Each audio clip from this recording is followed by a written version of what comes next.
7 தமிழ் பொறுப்பும் பொது நலமும். தமிழகத்தில் காங்கிரஸ் தலைவர்கள் ஒற்றுமையுடன் செயல்பட வேண்டும் என்று காங்கிரஸ் தலைவர் சோனியா காந்தி அறிவுறுத்தியுள்ளார். டெல்லியில் அவரை சந்தித்த தமிழக காங்கிரஸ் தலைவர்களிடம் அவர் இவ்வாறு கேட்டுக்கொண்டார். தமிழக காங்கிரஸ் தலைவராக பொறுப்பேற்றுக் கொண்ட EVKS இளங்கோவன் தலைமையில் ப. சிதம்பரம், தங்கபாலு, குமரி அனந்தன், வசந்தகுமார், கிருஷ்ணசாமி உள்ளிட்டோர் சோனியா காந்தியை அவரது இல்லத்தில் சந்தித்து பேசினர். அப்போது வரும் சட்டப்பேரவை தேர்தலுக்கு தயாராகுமாறு காங்கிரஸ் தலைவர்களை சோனியா காந்தி கேட்டுக்கொண்டார்.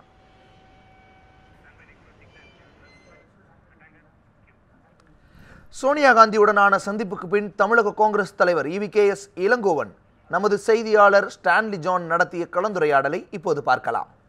தமிழ்நாடு காங்கிரஸ் தலைவர் இளங்கோவன் அவர் இருக்காரு. ஸோ அவர்கிட்ட சில கேள்விகள். சார், இப்போ பார்த்தீங்கன்னா உள்ள சோனியா அவர்களையும் மீட் பண்ணிங்க. அவங்க என்ன சொன்னாங்க? காங்கிரஸ் அவங்க ஒன்றும் சொல்ல, நாங்கள் எல்லா லீடர்ஸும் போய் பார்த்து நாங்களாம் ஒன்றா வேலை செஞ்சு காங்கிரஸை தமிழ்நாட்டில் வளர்ப்போம்.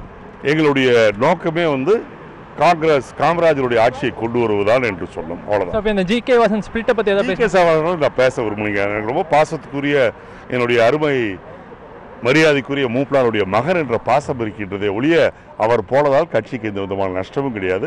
சில தனிப்பட்ட நபர்கள் சென்று இருக்கின்றார். இப்போ அந்த கார்த்தி சிதம்பரம் அவர் கூறிய கருத்து பற்றி சிதம்பரம் என்ன சொல்றாருன்னே எனக்கு தெரியாதுங்க. தெரியாமல் நான் எப்படி சொல்றது? இப்போதுதான் இளங்கோவன் அவர்கள் கூறிய கருத்துக்களை கேட்டோம். Stanley John, News 7 Tamil, new Delhi.